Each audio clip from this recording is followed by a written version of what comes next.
Գանք ոչ պակաս այն մյուսի կերպարին չեմ կարող չանդրադառնալ, որովհետև երբ անցյալ տարի 24 թվականի հոկտեմբերի 17-ին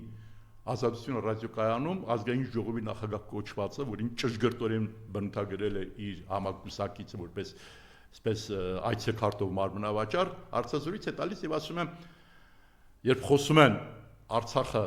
ուրեմն էթնոզտելու, ցեղասպանելու, այսինքն այն ամեն ինչի մասին ինչ տեղի ունեցավ Արցախում, ինքը ինչ է ասում։ Ասում է դե ՄԱԿ-ի բանաձևերում էլ այդ կար, այսինքն մոտավորապես արդարացնում է մեր ճշնամու արածը, ուրեմն Արցախի նկատմամբ վկայակոչելով, ասում է 3 թե 4 բանաձև ունեն։ Հասկացա, որ ինքը ընդհանրապես կապ չունի այդ բանաձևերի հետ, ասեմ որ 4 բանաձև ենք ընդունել, Գերագույն խորհրդի падգամավոր էի այդ ժամանակ, շատ ուշադիր հետևում էինք, մեկ ապրիլի 30-ից սկսած մինչև հոկտեմբերի 17 թե 18-ը, 4 բանաձևեր, որը պետք է մեր զորքերը դուրս գային, ուրեմն այդ գրավված իրենց ձևակերպումով տարածքներից։ Տվել էին ՄԱԿ-ի անվտանգության խորհուրդ, բայց որովհետև ինքը տեղյակ չէր, մեղմ ասեմ, որ նաև նախապայմաններ կային, թե որ դեպքում դա պետք է իրականացնի, այսինքն այնտեղ կար, որ պետք է Ադրբեջանը պետք է ապաշրջափակել, այդ ամբողջաբար, այսինքն պետք է շրջափակումից դուրս բերել Լեռնային Ղարաբաղը, պետք է դավաճանական, չգիտեմ, այնտեղ խոսույթները եւ այլն պետք է անվեր։ Ինչ որ բաներ կային, 4 նախապայման կար, ինքը ոչ մեկը չէր իրականացրել։ Որևէ մեկը չէր իրականացրել։ Ինքը եթե, այսինքն այդ ասֆալտի տենդերով մի քիչ զբաղվեր, շահույթներ հաշվեր կամ վիվարոյով, եթե կարդար,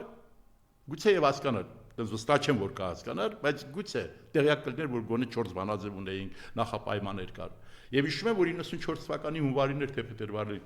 Վլադիմիր Կազիմիրովը, որ այստեղ էր, ես մեր այսա ժամանակ խմբակցության ղեկավար էի, մեր падգամավորների հետ հանդիպեցինք իրեն։ Մայրուտում հանդիպեցինք, որովհետև նաև Հայդատի գրասենյակն էր մեզ ինչ որ հարցադրումներ ուղարկել, թե ինչ է կատարվում, մի հատ իմացեք։ Եվ շատ կարքին մարդ էր, գիտեք, լուսահոգին Կազիմիրովը։ Ասաց ոչ, ասաց դա եղել է այդ ՄԱԿ-ի անվտանգության խորհրդի հայտնի բանաձևերը, բայց մենք էլ նաև ներկայացրել ենք Մինսկի խումբը իր երթին այո Կազիմիրովի նախաձեռնությամբ անվտանգության խորհրդին ներկայացրել է թե այս պայմանները չի իրականացվել Ադրբեջանի կողմից, դրա համար էլ զորքերը մնում են ուրեմն այդ վայրերում եւ ՄԱԿ-ի անվտանգության խորհուրդը դա ընդունել էր ի գիտություն։ Բայց այս մարմնավաճառին ոնց բացատրես, որ դու ասել ես այդտեղ դու պարտավոր ես իմանալ նույնիսկ քո պարլամենտական ուրեմն այդ կարգավիճակը որոշ բաներ, ինքը չի կարող իմանալ։ Ինքը իր համար, գիտեք, իր համար այսինքն տեղի անտեղին, ասենք թե Վազգեն Մանուկյանի անունն է տալիս, չի պատկերացնում, որ ոնց կարող է մարդ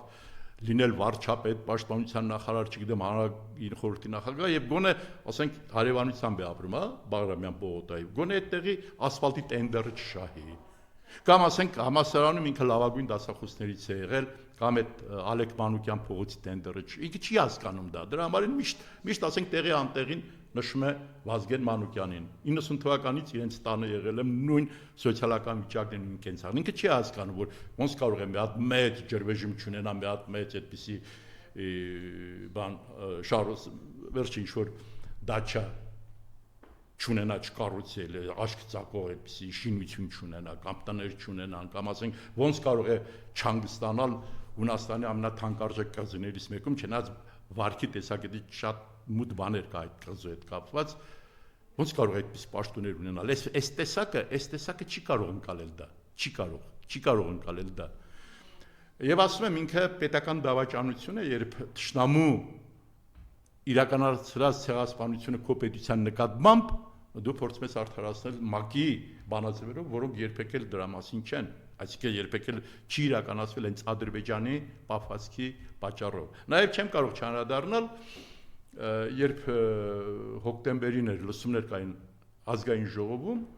ՄԱԿ-ի ելույթ ունեցա եւ ասացի այն, որ իմ քաղաքական դիրքորոշումը արտահայտեց, են որում դրանից շատ ավելի կտրուկ ելույթներ եւ ունեցել են падգամավոր եղած ժամանակ եւ լսումների ժամանակ։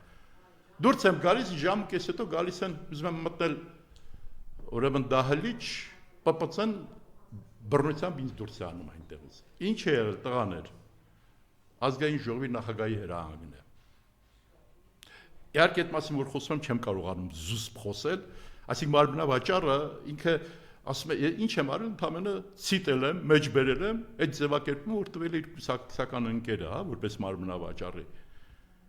Ընդամենը դա եմ ասել եմ մեզ համար խայտարակությունը, որ այս տեսակը այսօր ղեկավարում է թիվ 1 ամբիոն, իսկապես թիվ 1 ամբիոն այսօր պարլամենտական պետության, պետական կառավարման համակարգ ունեցողի մոտ դա